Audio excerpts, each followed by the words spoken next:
channel. I am Leo. I'm super excited to have you on. So today I'm going to share with you guys something brief, something very useful, especially if you are a Vietnamese student learning English. But it could be where you are, from another country and you are learning English. I feel like this would be very helpful to you as well. But I'm going to speak specifically on behalf of the Vietnamese tendencies of learning English, okay? And as I am explaining this, I am in no way criticizing the Vietnamese. I just want to point out these are the things that I have seen as, just mistakes that they have made often, okay? Whenever I have a chance to interact with them, or even when I have a chance to speak online, okay? I would see this often. So I want to just do a quick video to highlight these so that as you watch this, you're thinking, okay, so I do make this mistake. You know what? I'm going to correct it. I'm going to do better, okay? So don't take this video and the information in here as a way of me criticizing you, but a kind reminder. Okay, so let's go ahead and get started. All right, so the first thing I see very often when it comes to Vietnamese learning English or speaking English is that they want to focus too much on vocabulary.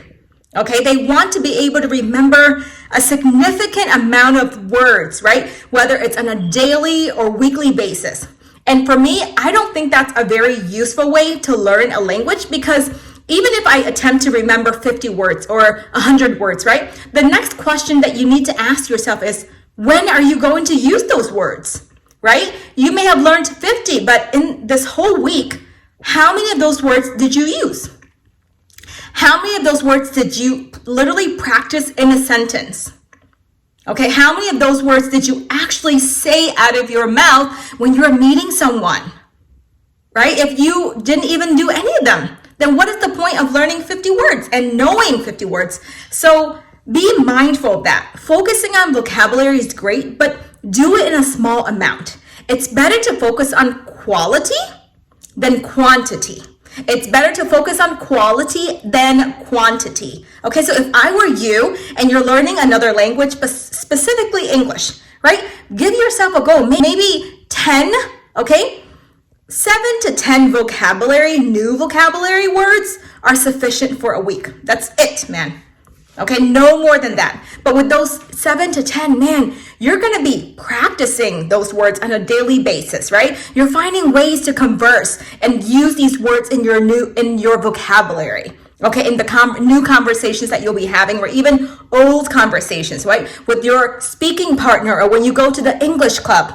That is the way to do it. Okay, so number one mistake is overloading or focusing too much on vocabulary. Okay, the number two mistake is when you learn to pronounce different words, especially when you start learning communication skills, right? You're learning how to ask, how are you? And what is your name? And all that stuff, okay? So I feel like the Vietnamese have a tendency to chop off the first part of a word, okay? And then they also chop off the ending sound of a word. Okay, and they kind of just focus on the middle part of the word. Okay, I'll give you an example, right? Let's say you say the word name. Okay, so it's name, right? And the Vietnamese would say name. You see, like you tend to swallow a word, or you kind of glide over the word too much. Don't glide over a word, guys. You have to make sure that you are enunciating, right, and pronouncing all of the syllables, okay? And for example, right, learn to pronounce things clearly in a sentence.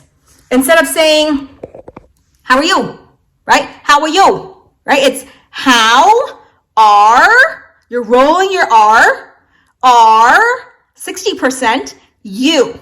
How are you, right? And then you're gonna learn tonation with that, okay? So learn to not cut off the beginning of a word, cut off the end of the word. For example, the word, when something ends with T, right? Or SH, okay, finish, okay, finish. Are you saying the SH at the end? If not, you're saying finit. You see, finit. you're chopping off the ISH. You don't even, you don't even hear that part again. Then you turn the SH to T. Okay, so that's the number 2 challenge when Vietnamese attempt to learn English, is chopping off the beginning and the end. Okay, so you want to focus on this. So now you look at yourself, you're thinking, okay, so I know basic communication. I know how to talk to a stranger. If I meet a foreigner, I can talk to them for about 5 or 7 minutes, right? I'm speaking complete sentences. So my focus is now, okay, I know how to say, how are you? But now I'm going to say it very clearly, how are you? And I'm going to make sure that I am taking my time. I don't have to rush. Okay, so that is the perspective that you want to kind of move forward with as I'm sharing this with you. Okay, the number 3 thing, can you guys guess what this is? So those of you who are not Vietnamese, you may not know that Vietnamese have a lot of tones. We have about 7 tones in our language, right? Up and down and the squigglies, and based on where these marks are, these accent marks are, the words have different meanings. Okay, I'll give you an example, right? So ca is to sing, cá is fish, cá is to rub, cá, it's like, with another word, it means an older sibling. Okay, so cá, cá, cá, cá, cá. These are 6 different words, okay? I know it sounds crazy, but they all have different meanings. So if you don't hit the right accent, it means something else. Okay, so usually with Vietnamese, they think, oh, Vietnamese has accent marks, right? But English, there's no accent marks, so everything should be straight. So when I meet Vietnamese, they have a tendency, when they read, everything is straight. Okay, when they talk, everything is straight. There's no tonation, up and down. But in English, we have tonation, right? We do go up and down. We do emphasize the certain words in a sentence, right? To make the sentence come alive. And it's not just speaking straight through. Okay, so another example, like if you're asking, so Vietnamese would tend to say, how are you? Right? It's not how are you, it's how are you? You hear the difference? How are you? I'm going up because I'm asking a sentence. Or how are you? Right? How are you? I am kind of like emphasizing, like I wonder, how are you? Right? It gives it meaning, it gives it definition. Okay? So that's the next thing that you want to focus on, is tonation in a sentence. So this is the best way to practice. Go get a children's book or some book that's very simple, right? They have a lot of very basic level English words that you can practice with, okay? And practice saying, reading the sentence out loud and knowing where to put the tonation, okay? Is it at the beginning of a sentence? Is it in the middle? Is it at the end of the sentence? If the sentence has a question mark, do you go up or do you go down, right? And you're coming to a period and you have to stop. How should you stop with the right tonation of a word? Okay, so these things I feel are so important, and it's really going to help you to kind of hone in on your English speaking skills to help you to develop and go to the next level. Okay, don't stay stuck at one level and keep thinking, oh, my vocabulary suck. I don't know many words. You know, my speaking skills is not that quick. I can't respond well. You know, I understand these may be problems, but focus on one area at a time. So many Vietnamese have asked me, okay, I'm new to English, right? I'm relearning the language. I feel lost. Like, what should I do? Okay, so as you are starting, wherever you're starting or wherever you are continuing from, make sure that you have these 3 things I just discussed in mind. Okay, and I know your English will be improving so much in the next few weeks. Okay, but yeah, I'm so proud of you guys. I know it's not easy learning another language. Okay, for me, I had a chance to learn 8 languages, right? And I love languages so much, guys. I feel like it's very natural for me to pick up languages, and I have a desire to learn them, okay? And I know my why. Like my most favorite language is Cantonese, right? Hong Kong. Okay, Hong Kongese. So I put a lot of effort to learn it every day. Okay, so in the process of you learning English, always remember your why. Always have such a strong sense of knowing why you're learning English.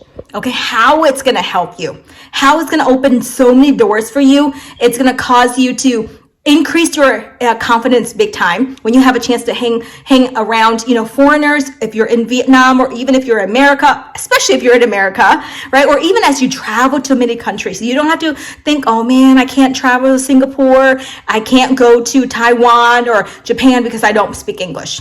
No, dude, you're gonna think, wow, my English is sufficient. I'm going to be able to go there. I'm going to travel. I'm going to have a great time. I'm going to meet many people, and I'm going to do so well.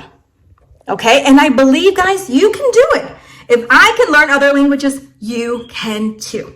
Okay? So I just want to remind you that I'm super excited about you guys. I'm very proud of you. Thank you for taking the time to watch this. And if you had watched it, if you have watched this video to this far, like up this far, I know that you're serious about learning English, right? Improving your English. Okay, so congratulations to you. And yeah, comment below. Let me know which of these issues do you feel like, is the hardest to fix? Or maybe which one of these that I have shared is, kind of caused a stir on the inside of you. And you're like, you know what? I'm going to conquer this specific area. And bottom line is, I know you can do it. Okay, I believe in you big time. And let's say together as I count 1, 2, 3, okay? I can do it like that, okay? Ready?